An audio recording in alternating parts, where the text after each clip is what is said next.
Hi guys, welcome back to my channel.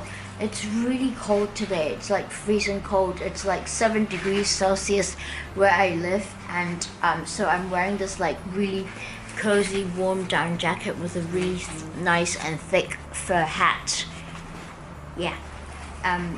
So first of all, I would like to tell you guys that it will be my birthday in a month's time, and although I'm kind of reluctant to say what is in the bottom of my heart, but I've been wanting like 1,000 subscribers for Christmas, and now I hope that I will be able to reach like more than 1,500 for by the time my birthday comes. I know I sound a little bit like greedy or something, but for me, I believe that if you have a goal or a target, then you'll be able to make improvements. So I'm trying very hard to make better videos and to gain subscribers. So I hope you guys will support me, and if you like my channel, please like share it with friends and ask them to subscribe to my channel as well, and I would really appreciate it. Yeah. And second of all,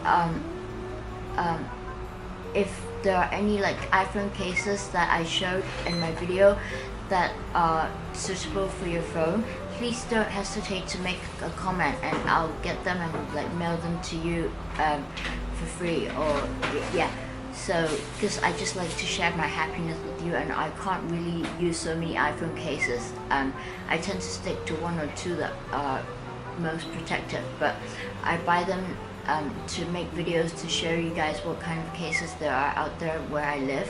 So yeah, so today's video is gonna be about okay, maybe I'll keep it a suspense, and let's come back to it. So hi, I'm back, so thanks for bearing with me.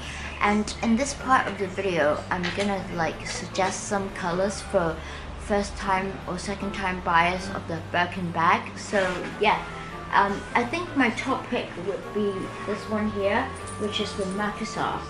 And the Macassar is actually a very, very dark brown with a grayish tone to it, and so it's a very like usable bag because it almost looks as it were a black bag, which is something that you can match it with everything, and yet it has a like slight brown tone to it, which is very dark, and so you can easily mix the two up unless you put them side by side. And yeah, so, and it's also a new color that has replaced the old brown for the Birkin collection.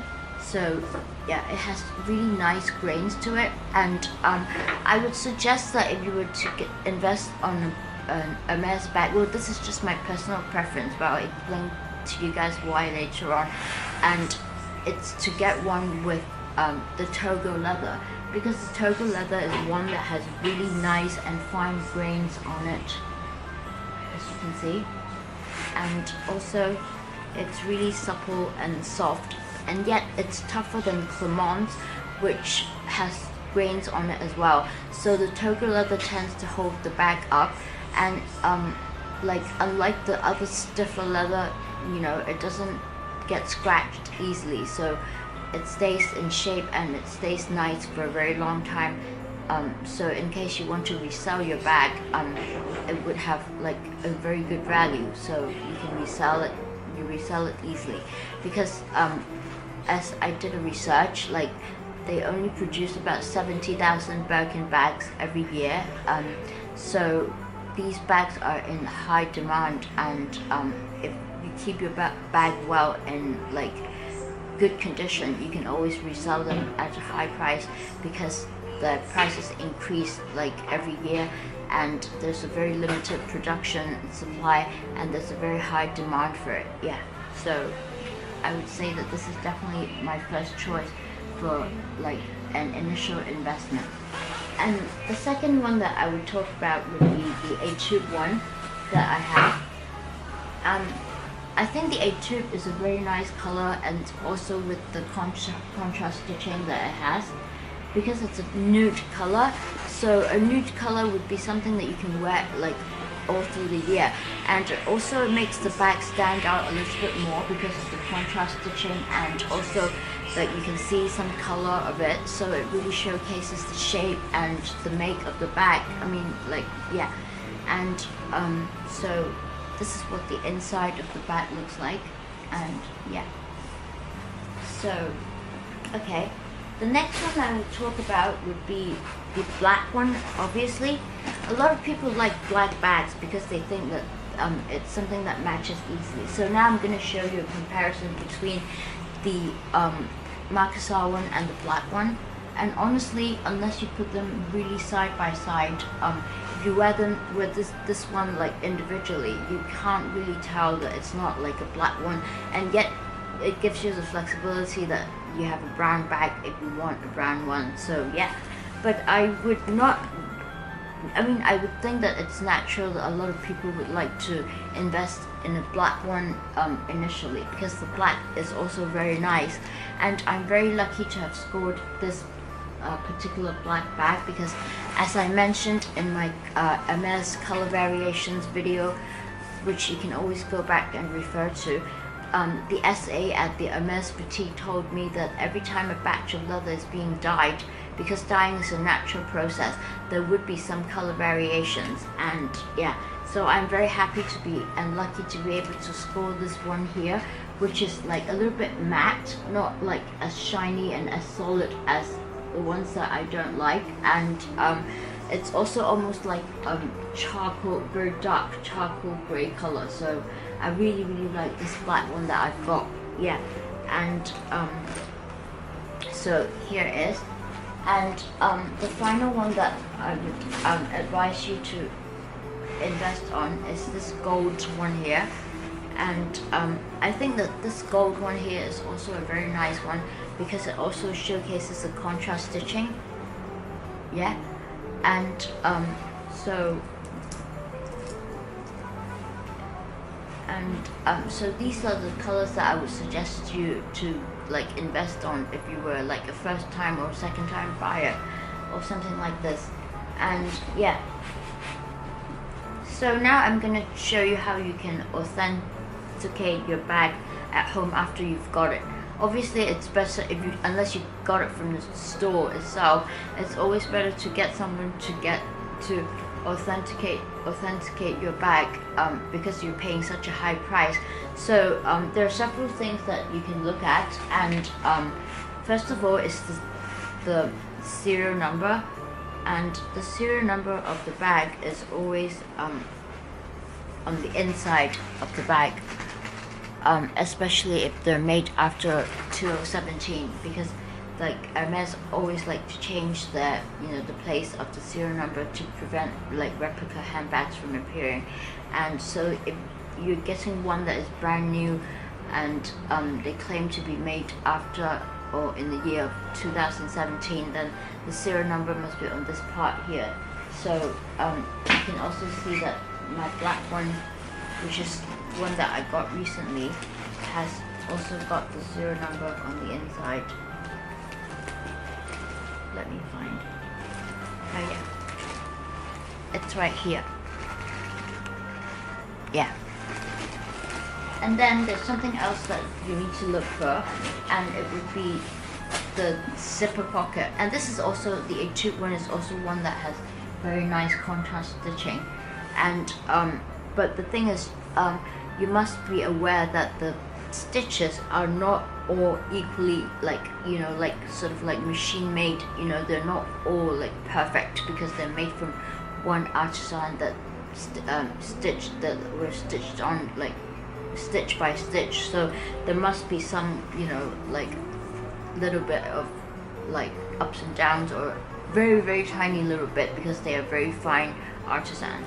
And also that there must be a very detailed H on the zipper, and also the zipper bag should be really smooth to open and close, like this one here. Yeah, and yeah, so the inside looks like this, made with gold skin. Yeah, if you were to have a replica one, the zipper would be like really tight and really hard to open up. So yeah. And also, a lot of people might think that, oh, if you have a really sloppy bag or something like that, then it must be fake. But the truth is, the real bag is a lot softer than the replica ones, because those are really hard because of the quality of the leather. And so yeah. And also you have to look at the stamping as well. The stamping must be in the right position and right just on top of the this part here, the closure, and like very close up to the top, and they're just, you know, like a little bit shorter than the this part here, like the width of it, and it has to be really clearly like printed on. And because Hermes would never allow something that is like faded or, you know, like unevenly made to be sold.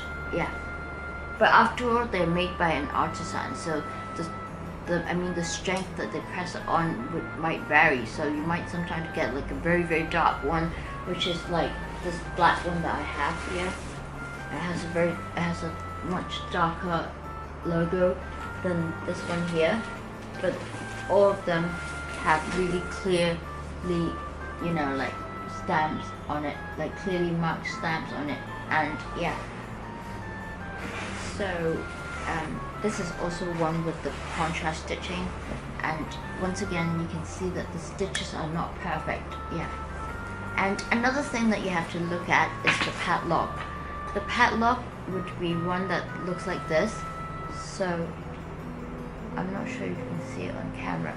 And the keys must match the number on the lock. So the keys are 709, I think.